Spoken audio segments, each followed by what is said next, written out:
The red lights flashed across the control room of Station Omega-7 deep in space.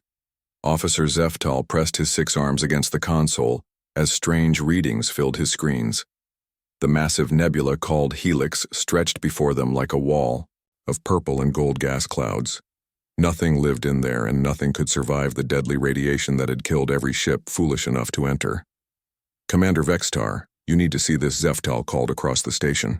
His voice carried the musical tone of his crystal-based people, but worry made it sharp. Commander Vextar floated over on his anti-gravity platform. His tall, thin body gleamed like living glass under the station lights. "What troubles you, officer? Are the sensors acting up again?" "No, sir. The readings are clear. Something big is coming out of the Helix Nebula." Vextar studied the displays. For 300 years, his people had watched this sector of space. The Helix Nebula was a natural barrier that protected the Empire from whatever lay beyond. Nothing had ever come from that direction. "Run a full diagnostic on all systems," Vextar ordered. "This must be a malfunction." But even as he spoke, the readings grew stronger. A massive shape was moving through the deadly clouds of gas and radiation. It was huge, larger than any Imperial battleship. The energy signature was unlike anything in their databases. Across the nebula, something else was happening. Inside the bridge of a ship called Iron Will, Captain Do-hyun stood with his hands behind his back. He was a human, though no one in this part of the galaxy knew what that meant. His dark hair was cut short, and his brown eyes showed years of hard decisions. Around him, his crew worked at their stations with quiet skill. "How are we looking?" Mira Do-hyun asked his chief engineer. Mira wiped grease from her hands as she climbed up from the lower deck. She was small but tough, with short black hair and quick fingers that could fix anything. The radiation shielding held better than expected. "We lost some outer plating, but the core systems are fine." "Good work, Woo-jin. What do you see out there?" Weapons Officer Woo-jin looked up from his targeting displays. He was young but sharp, with steady hands and faster reflexes than most. Long-range sensors show multiple contacts. "Looks like a monitoring station and maybe 50 ships nearby." Navigator Hana turned from her star charts. She had a quiet voice but knew space better than anyone. "Captain, we're exactly where we plan to be. The coordinates match the records from the old colonies." Do-hyun nodded slowly. The old colonies. That was why they were here. 100 years ago, something had attacked the human settlements in the outer spiral arm. Every colony had gone silent at the same time. No distress calls, no survivors, just empty worlds and burning cities. The few escape ships that made it back spoke of huge fleets and weapons that turned entire planets to glass. Humanity had spent a century preparing for this moment. They had built ships like Iron Will in secret, far from the trade routes and shipping lanes. They had developed new weapons and armor using salvaged alien technology. Most importantly, they had learned to survive in places where other species would die, Sir Woo-jin said quietly. "The alien ships are moving. They're forming up around us." On his screens, Do-hyun could see the Imperial fleet taking positions. Their ships were beautiful in an alien way, all smooth curves and crystal surfaces that caught and reflected light. They moved in perfect formation like a dance in space. "How many?" Do-hyun asked. 53 ships, Captain, mostly cruisers and destroyers, but 3 big ones that look like battleships." Do-hyun almost smiled. The aliens thought 50 ships was enough. They had no idea what they were facing. Back on Station Omega-7, panic was starting to spread. The unknown ship had fully emerged from the nebula, and it looked like nothing in Imperial records. Where Imperial ships were graceful and artistic, this vessel was brutal and functional. Its hull was dark gray metal covered in scars and patches. Weapons stuck out at odd angles, and the whole ship looked like it had been built for war and nothing else. Commander Zeftal's voice was high with stress. "Admiral Kethmore is demanding an immediate report." Vextar activated the communication system. Admiral Kethmore's image appeared, his crystal body glowing with authority. Behind him, the bridge of his flagship Dominion's Fist bustled with activity. "Admiral, we have an unidentified vessel that emerged from the Helix Nebula. It shows no Imperial markings and does not respond to standard hails." Admiral Kethmore's harmonic voice carried across space. "That is impossible, Commander. Nothing survives the nebula." Nevertheless, Admiral, it is here. The ship is massive and appears to be of unknown design. On his flagship, Admiral Kethmore studied the data streaming in from his scouts. The alien ship was indeed huge, nearly twice the length of his own dreadnought. But what concerned him more was how it had arrived. The Helix Nebula had been considered an absolute barrier for as long as anyone could remember. "What do our xenobiologists say about the ship's origin?" the Admiral asked his staff. "Unknown, sir. The hull composition is primarily iron-based alloys, which suggests a high-gravity world. The design philosophy is completely foreign to our databases." Admiral Kethmore made his decision. "Signal the fleet. We will make contact using Standard First Protocol. If they are travelers, we will guide them properly. If they are invaders, we will deal with them accordingly." The Imperial fleet moved into a ceremonial formation, a show of strength that had worked for 1,000 years. Each ship took its place in the ancient pattern that demonstrated the Empire's power and organization. On Iron Will, Captain Dohyun watched. "The alien ships arrange themselves. They're trying to impress us," he told his crew. "Should we be impressed?" Mira asked with a slight grin. "Let's see what they want first. Hana, are you recording everything?" "Yes, Captain. Full sensor logs of all ships' formations and energy signatures." Dohyun knew that Iron Will was just the first human ship to make contact. Behind them, hidden in the nebula's radiation storms, 12 more vessels waited. The aliens had no idea that humanity had spent a century learning to use hostile environments as cover. The first communication came as a complex series of harmonic tones. Hana worked quickly to decode the mathematical patterns while Woojin kept weapon systems ready but not obviously threatening. "I think they want to talk," Captain Hana reported. "The message repeats every 30 seconds and includes what looks like mathematical proofs and star charts." "Standard First Contact Protocol," Dohyun said. "They're being polite, let's be polite back." What neither side fully understood yet was that they were about to meet their opposite in every way that mattered. The Empire valued order hierarchy and the beauty of controlled power. Humanity valued freedom, equality, and the necessity of controlled chaos. The stage was set for a confrontation that would change the galaxy forever. In the space between the human ship and the Imperial fleet, two very different ideas about civilization were about to collide. The translation systems aboard Dominion's Fist worked frantically to decode the harsh sounds coming from the alien vessel. Admiral Kethmore listened to the strange language with growing confusion. Where Imperial speech was musical and flowing, these sounds were sharp and choppy like rocks grinding together. "Analysis," the Admiral asked his communications officer. "The language appears to use vocal cords in ways we have never encountered, sir. It is almost aggressive in its basic structure." Admiral Kethmore considered this. In his 1,000 years of service, he had made first contact with dozens of species. All had eventually understood the natural order of the Empire. The strong ruled the weak, the wise guided the foolish, and everyone found their proper place in the great hierarchy. "Send standard greeting protocols," he ordered. "Include the Imperial seal and our offer of guidance." On Iron Will, Captain Dohyun studied the alien response with his team. The mathematical proofs were elegant and the star charts accurate, but the underlying message was clear. The aliens saw themselves as the natural rulers of this part of space. "They want us to follow them to their main fleet," Hana translated. Something about proper introduction to Imperial authority and assignment of appropriate status. Dohyun's jaw tightened slightly. He had read the reports from the few survivors of the colony attacks. Words like appropriate status brought back memories of burned cities and empty worlds. "Tell them we agree to meet, but on neutral ground. We'll send a small delegation to their flagship." Captain Woojin said quietly. "Are you sure about this? We're outnumbered 50 to 1. "That's exactly why we need to do this right," Dohyun replied. "If we run now, they'll think we're weak. If we fight now, we'll lose. We need to learn who we're dealing with." An hour later, Captain Dohyun stood in the shuttle bay of Iron Will with Marine Sergeant Junho and Communications Specialist Soman. Junho was built like a fortress with scars from a dozen battles and eyes that never stopped watching for threats. Soman was young and brilliant, fluent in 6 human languages and picking up the alien tongue faster than the ship's computers.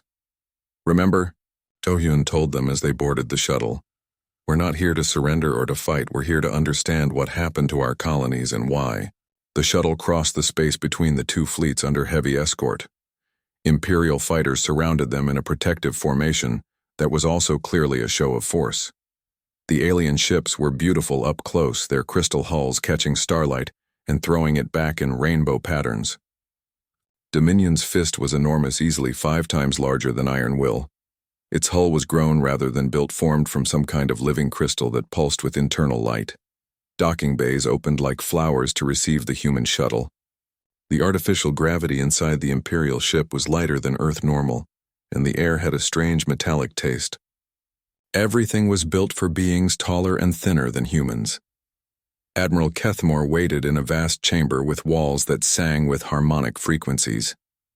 Welcome, the Admiral's translator rendered his musical speech into choppy human words. I am Admiral Kethmore of the Galactic Empire, Keeper of Order, in the Outer Spiral, Guardian of the Sacred Hierarchy. Captain Do-hyun stepped forward and offered a formal bow. I am Captain Do-hyun of the Human Confederation Navy, commanding the vessel Iron Will. Human Admiral Kethmore repeated the word as if tasting something strange. This designation is not in our records. From what world do you originate? We come from many worlds. Admiral worlds that once existed in the outer spiral arm. The Admiral's crystalline features shifted in what might have been confusion. The outer spiral was cleansed of pest infestations 3 generations ago. No authorized settlements exist in that region. The words hit the humans like physical blows. Pest infestations. Cleansed. Captain Do-hyun kept his face carefully neutral, but Junho's hand moved slightly toward his weapon before stopping. Those pest infestations, Do-hyun said slowly, were human colonies, billions of people. Impossible. Admiral Kethmore's harmonics carried absolute certainty. Intelligent life follows the sacred hierarchy. All true civilizations understand their place in the natural order. The creatures in the outer spiral showed no such understanding. Soman stepped forward carefully. Admiral, what exactly is this sacred hierarchy you speak of? The Admiral's entire posture changed, becoming more formal and instructive. The sacred hierarchy is the foundation of all civilized existence. At the apex are the eternal minds, beings of pure crystal who have transcended physical needs. Below them are the various levels of crystalline peoples, each serving according to their clarity and resonance. At the bottom are the flesh-based species who serve as they are able. And what happens to species that don't accept this hierarchy? Do-hyun asked. They are educated, Admiral Kethmore replied simply. If education fails, they are relocated to appropriate worlds. If relocation fails, he paused, his harmonics carrying a note that sounded almost like regret. They are cleansed for the greater good of galactic order. The chamber fell silent except for the constant harmonic background of the living ship. In that moment, the humans finally understood what they were facing. This wasn't just an empire built on conquest. It was a civilization that genuinely believed in its own righteousness, that saw the murder of billions as a form of cosmic housekeeping. Where do humans fit in your hierarchy? Junho asked bluntly. Admiral Kethmore studied the 3 humans with what passed for scientific interest. You are clearly flesh-based, which places you in the lower tiers. However, your technology suggests some capability. Perhaps you could serve as technicians or manual workers. We would need to run proper tests, of course. Captain Do-hyun felt something cold settle in his chest. And if we refuse? Refuse.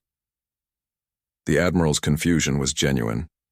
Why would any rational being refuse their proper place? The sacred hierarchy brings order, peace, and purpose to all existence. Because Do-hyun said quietly, we believe that all intelligent life has equal value. We believe in freedom, choice, and the right to determine our own destiny.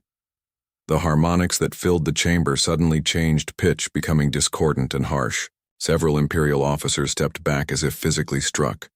Admiral Kethmore himself seemed to ripple with shock. Equal value, he repeated. That is chaos theory, anarchist philosophy. Such beliefs lead only to destruction and suffering.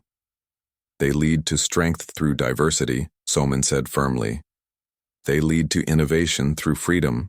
They lead to loyalty earned rather than demanded. Impossible. Admiral Kethmore's voice was rising to painful frequencies. 3,000 years of imperial peace prove the superiority of ordered hierarchy. Your species will learn this truth or... He didn't need to finish the sentence. The humans knew exactly what the alternative was. They had seen it burned into the surfaces of their former worlds. Admiral Captain Do-hyun said formally, "I thank you for this educational exchange. However, I believe our philosophical differences may be too great to resolve through discussion." "You misunderstand the situation," Admiral Kethmore replied. "This is not a negotiation between equals. You are a single ship surrounded by the might of the Imperial fleet. You will accept proper status assignment, or you will be processed according to standard protocols."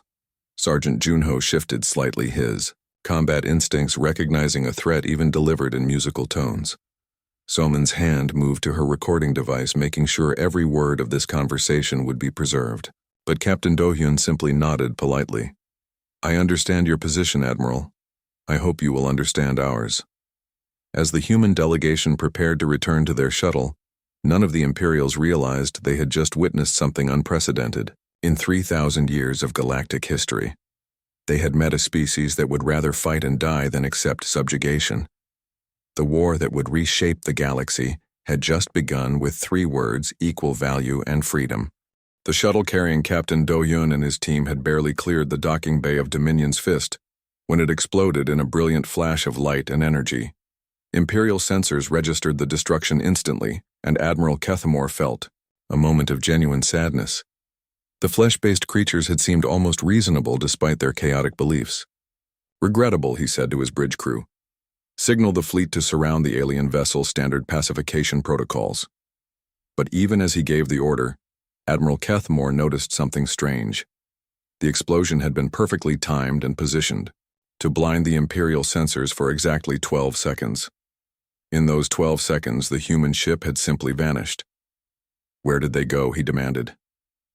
"Unknown, sir," his sensor operator replied with barely controlled panic. "They were there then, the explosion, then nothing. Impossible. Ships that size cannot simply disappear."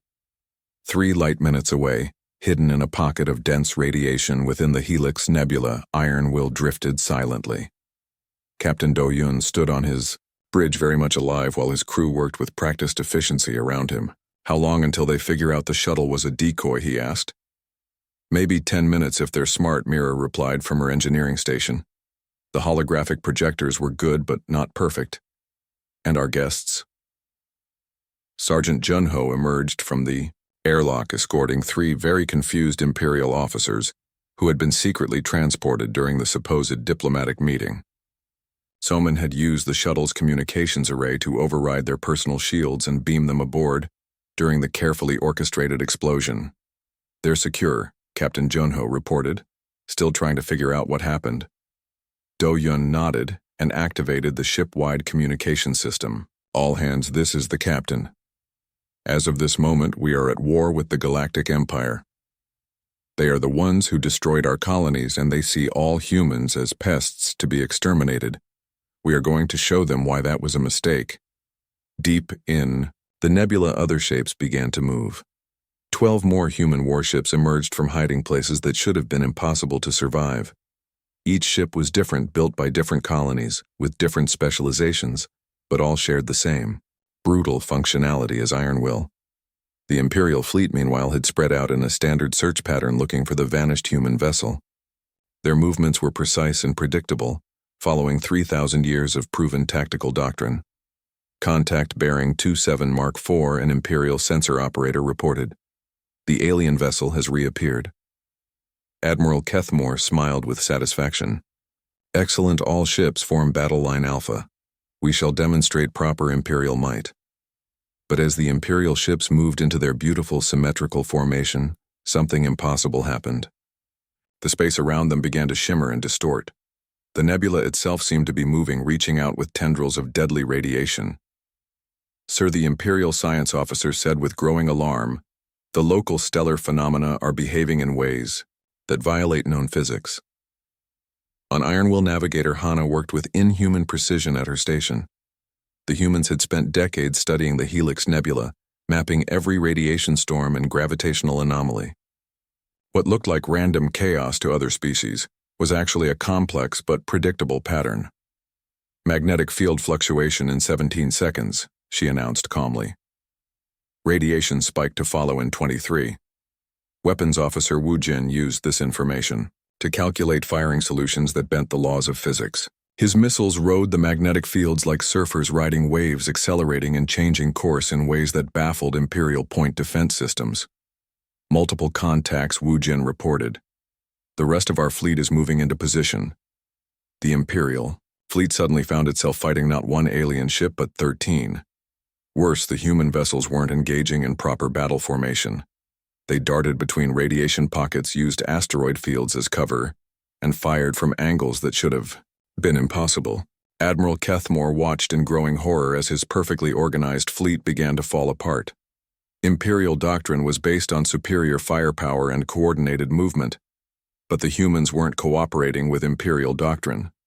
Why don't they fight properly? He demanded of his tactical officer. They appear to be using the environment itself as a weapon, sir. Our navigational computers cannot predict their movement patterns. On the human ship, Defiance Captain Yuna coordinated with Iron Will through burst transmissions that lasted milliseconds. Her ship specialized in electronic warfare, and she was systematically dismantling Imperial communications and sensor networks. Their command structure is completely centralized, she reported to Do-hyun. Take out the flagship, and the rest will be lost. But Do-hyun had a different plan. Negative, Yuna. We're not here to win a battle. We're here to send a message. That message was being written in burning Imperial metal across the nebula. The human ships struck like ghosts, appearing just long enough to cripple an enemy vessel before vanishing back into the radiation storms. They targeted engines rather than life support weapons rather than crew quarters. Chief Engineer Mira worked miracles in Iron Will's engine room, keeping human technology running under stresses that would have destroyed any other ship. The radiation that protected them from Imperial sensors also threatened to cook their own systems. But Mira had trained for this, had prepared for this, had dreamed of this moment for years. Engine efficiency at 94%, she reported with satisfaction. The aliens build pretty ships, Captain. We build ships that work. The tide of battle turned when the human ship Retribution, commanded by Captain Taewon, managed to ram an Imperial cruiser at precisely the right angle to send it tumbling into a radiation storm. The dying ship's emergency broadcasts filled Imperial communication channels with screams of pain and calls for help that would never come. Admiral Kethmore finally understood what he was facing. These weren't random pirates or misguided rebels. These were soldiers who had been planning this battle for generations, who had turned their own exile into an advantage. Fleet order, he broadcast. On all channels, tactical withdrawal to minimum safe distance reform at rally point 7. But as the Imperial ships tried to retreat, they discovered another unpleasant surprise. The humans had been dropping mines throughout the battle, seeding the space around the nebula, with small devices that interfered with Imperial jump drives. 3 Imperial destroyers trying to escape to hyperspace instead found themselves translated into normal space directly in the path of human missile barrages. The explosions lit up the nebula like deadly fireworks. Captain Do-hyun watched the Imperial fleet flee with mixed emotions. Part of him wanted to pursue to pay back every burned colony and murdered child, but the larger part knew that this battle was just the beginning. All human ships, this is Iron Will actually broadcast.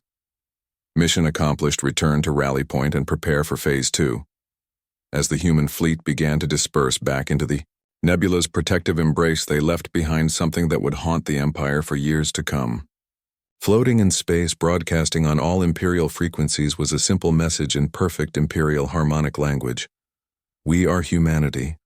We remember our dead. We do not forgive genocide. We do not surrender to tyrants. We are coming. Admiral Kethmore, retreating with the survivors of his once mighty fleet, listened to that message with something approaching terror. In 3,000 years of Imperial expansion, no species had ever spoken to the Empire with such focused hatred and calm determination. The humans weren't just another species to be catalogued and controlled. They were something new in the galaxy, something dangerous. They were a civilization that had learned to turn suffering into strength and defeat into preparation. The Empire had awakened something in the dark between the stars, something that had been quietly growing stronger while they believed it was safely dead. Now that something was coming home, and it was very, very angry. News of the disaster at Helix Nebula spread through Imperial space faster than light itself. On the capital world of Christos Prime, the Supreme Council convened in emergency session as reports flooded in from every corner of the Empire. A single alien fleet had destroyed or damaged 30 Imperial warships before vanishing like ghosts. Councillor Rathavan, eldest of the crystal beings, studied the tactical reports with growing alarm. How many ships did these humans deploy? Intelligence estimates 13 vessels, Councillor Admiral Kethmore replied via hologram from his damaged flagship. But they fought as if they were 50. 13 ships. Rathavan's harmonics carried disbelief. 13 ships defeated an entire battle fleet. They did not fight according to any known tactical doctrine. They used the nebula itself as a weapon, employed guerrilla tactics, and seemed to know our vulnerabilities better than we do ourselves. In the depths of space, Captain Do Yun stood in the conference room of Iron Will, surrounded by holographic images of other human ship captains. The secret fleet had scattered across Imperial space, but quantum communication kept them connected across impossible distances. Taewon, report, Do Yun ordered. Captain Taewon of Retribution appeared first, his weathered face showing satisfaction. Hit the supply depot at Kepler Station, destroyed 3 freighters full of military equipment, and left our calling card. Casualties. Minimal on their side, none on ours. The depot crew evacuated when we announced ourselves. We're not animals, Do Yun. Captain Yuna of Defiance spoke next. I've been monitoring Imperial communications. They're calling us everything from demons to divine punishment. The client species are starting to whisper about rebellion. This was the real purpose of their campaign. The humans weren't trying to conquer the Empire through military might. They were trying to break it through psychological warfare and the power of example. What about the core worlds? Asked Captain Minho of the ship Vengeance. Panic Soman reported from her intelligence station aboard Iron Will. 3 client species have already petitioned for independence. The Velkari uprising in the Beta sector has renewed with fresh intensity. The Empire's perfect order is starting to crack. On the Imperial world of Nexthara, Sub-Commander Yethnal received orders that made his crystalline structure dim with horror. He was to begin immediate pacification of the local human population. Apparently, genetic scans had revealed that several thousand humans lived on his world, descendants of refugees who had hidden their true nature for generations. Sir, his aide whispered, these beings have been model citizens. They work in our factories, serve in our civil defense forces, even volunteer for dangerous missions. To suddenly classify them as enemy combatants seems what Jethanal asked quietly. Wrong, sir. The word hung in the air like a forbidden curse. In 3,000 years of imperial rule, things were either ordered or chaotic, hierarchical or anarchistic, civilized or primitive. Nothing was simply wrong because the Empire defined righteousness itself. But across the galaxy, more imperial officers were beginning to ask similar questions. If humans were the mindless pests described in official reports, how had they built ships capable of defeating imperial fleets? If they were chaotic anarchists, how did they coordinate such precise military operations? The answer came in fragments pieced together by imperial intelligence from captured human technology and intercepted communications. Humanity was indeed anarchistic by imperial standards, but their anarchy was organized around principles rather than hierarchy. They fought not because they were ordered to, but because they chose to. They cooperated not because they feared punishment, but because they believed in their cause. Captain Do Hyun studied these intelligence reports from his command chair, knowing that imperial analysts were probably studying humanity with equal intensity. The difference was that humans had spent a century preparing for this moment, while the Empire was trying to understand an enemy they had believed extinct. Mira, how are our supplies holding up? He asked. Better than expected, his chief engineer replied. Turns out imperial technology is built for beauty and reliability, not security. We've been able to hack their supply systems and requisition whatever we need. They're actually supplying our war against them. Any word from the other cells? Communications specialist Soman looked up from her station. Cell 7 reports successful liberation of the prison world, Tormagus. All human captives recovered, plus about 2,000 non-humans who asked to join our cause. This was the development that truly terrified Imperial leadership. Humans weren't just fighting for themselves. They were becoming a symbol of resistance for every species that had been classified as lesser in the sacred hierarchy. On the industrial world of Kef Prime worker riots had spread from the human districts to encompass every non-crystalline species on the planet. The rioters carried crude banners with human writing, "Equal value, equal voice." Admiral Kethmore, his flagship, now repaired and upgraded with new anti-human tactics, studied reports from across Imperial space. They're not trying to conquer us, he realized aloud. They're trying to convert us. Convert us to what asked his tactical officer, to their way of thinking. To the belief that hierarchy is wrong, that all species should be equal. Kethamore's harmonics carried genuine puzzlement. They seem to actually believe these ideas will make the galaxy better. Meanwhile, on the border world of Zentar, Captain Junho of the human ship Liberation was conducting a very different kind of warfare. His ship had rescued 300 human slaves from Imperial work camps, but instead of simply fleeing, he had done something unprecedented. He had asked the slaves what they wanted to do next. Some want to go home to the hidden colonies, he reported to Do Hyun, but others want to stay and fight. They want to free their non-human friends who are still enslaved. And what did you tell them? I told them the choice was theirs to make. This simple concept was revolutionary in a galaxy where the strong made all decisions for the weak. Across Imperial space, subject species were beginning to understand that they had choices they had never been allowed to consider. The Empire's response was predictably harsh. Entire worlds were placed under martial law, suspected human sympathizers were arrested, and the Imperial fleet was recalled from expansion duties to focus on internal security. But every harsh measure only proved the human point about the nature of Imperial rule. Every act of repression drove more species toward the growing rebellion. Every display of Imperial force demonstrated exactly why the hierarchy needed to be challenged. In the crystal spires of Christos Prime, the Supreme Council faced a reality they had never encountered in 3 millennia of rule. Their perfect order was being challenged not by chaos but by a different kind of order. An order based on choice rather than force, on earned respect rather than imposed authority. Counselor Rathven spoke the words that every Imperial leader feared to acknowledge. Perhaps we do not understand these humans as well as we believed. Captain Do Hyun, monitoring Imperial communications from the Bridge of Iron Will, smiled grimly as he heard those words. Understanding was exactly what the Empire lacked. They saw the galaxy in terms of dominance and submission, rulers, and subject civilization and barbarism. Humanity offered something different. Not the absence of order, but order freely chosen. Not the elimination of hierarchy, but hierarchy based on merit and consent, rather than species and birth.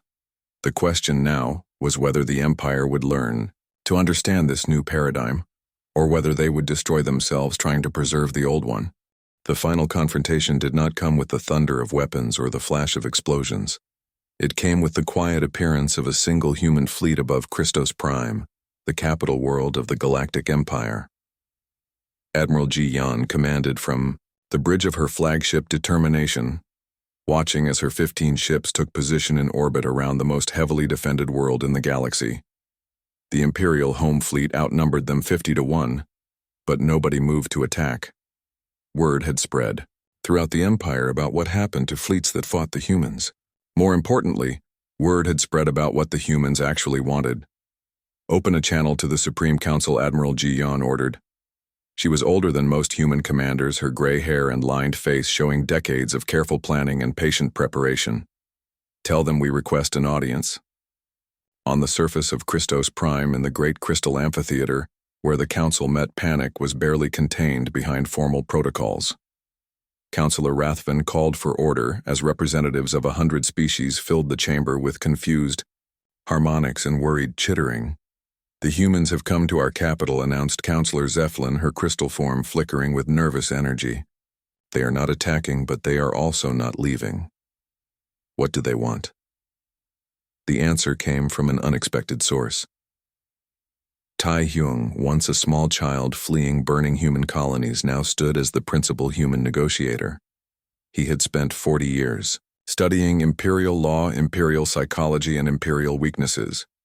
He entered the amphitheater flanked by 2 other humans, but no guards, no weapons, no signs of aggression. Honored counselors. Taehyung spoke in perfect imperial harmonic language. We come not as conquerors, but as beings who demand recognition. Recognition. Counselor Rathvin's ancient voice carried confusion. You are already recognized. You exist, therefore you are catalogued. We demand recognition as equals, Taehyung clarified. As beings with the same fundamental rights and value as any. Crystal-born counselor in this chamber. The amphitheater fell silent. In 3,000 years of imperial history, no one had ever made such a demand. The very concept violated the basic structure of reality as the Empire understood it. Impossible, Counselor Zeflin responded. The sacred hierarchy is not a political system. It is the natural order of existence. Some beings are born to rule, others to serve. Who decided this natural order? Asked Mira, the second human negotiator. She was no longer the young engineer from Iron Will, but had grown into a master of imperial technology and imperial weaknesses. Who gave crystalline species the right to determine the value of all other life. The universe itself decided, Rathvin replied with absolute certainty. Crystalline beings are clearly superior in intellect, longevity, and spiritual development. Then why, asked the third human negotiator, Captain Junho, now promoted to general, have we spent the last year defeating your fleets, liberating your prisoners, and inspiring your subject species to rebellion? The question hung in the crystal air, like a physical presence. Every being in the amphitheater knew the answer, but none dared speak it. If crystalline species were truly superior, they should have easily defeated a handful of flesh-based barbarians. You fight through trickery and deception, Counselor Zeflin said weakly. You use chaos and disorder as weapons. We use intelligence, creativity, and cooperation, Taehyung corrected. We use the strength that comes from beings who choose to work together instead of beings who are forced to obey. On her flagship above the planet, Admiral Jian monitored the negotiations while keeping watch on the massive Imperial home fleet. Ships hung motionless in space, their crews uncertain whether they were protecting their capital or preparing to witness its transformation. Admiral, her communications officer, reported, We're receiving signals from human cells across the galaxy. The Liberation Fleet is in position at 7 major Imperial strongholds. The resistance movements on 43 worlds are ready to act on. Your signal. Jian nodded but kept her attention on the planet below. The real battle was happening in words, not weapons. Either the Empire would choose to evolve, or it would choose to die fighting the future. In the amphitheater, Counselor Rathvin made one final attempt to preserve the old order. Even if we accepted your demands, which we cannot, the result would be chaos. Without proper hierarchy, the galaxy would collapse into war and anarchy. Would it? Taehyung asked quietly. He gestured to a holographic display that showed current galactic conditions. Look at your empire now. Rebellions on 60 worlds, military forces fighting their own citizens, supply lines broken by constant guerrilla attacks, subject species refusing to work, refusing to obey, refusing to accept their assigned places. The display showed the truth that Imperial intelligence had been reporting for months. The Empire was already collapsing not because of human military action, but because the idea of equality had spread faster than any weapon. This is what hierarchy without consent looks like when challenged by organized resistance, Mira explained. Your system only worked as long as everyone believed it was natural and unchangeable. Now they know it's artificial and imposed. What do you propose instead? Rathvin asked, his ancient voice carrying something that might have been desperation. Taehyung stepped forward and activated a different hologram.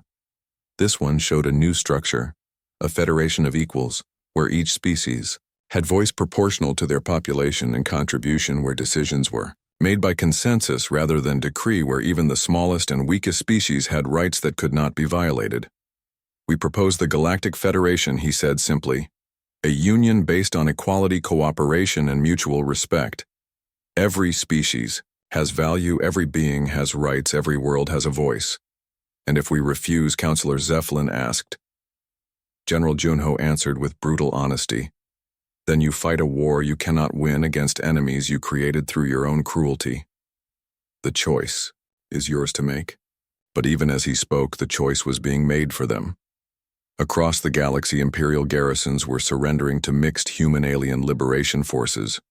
On 43 worlds, subject species were declaring independence and requesting federation membership.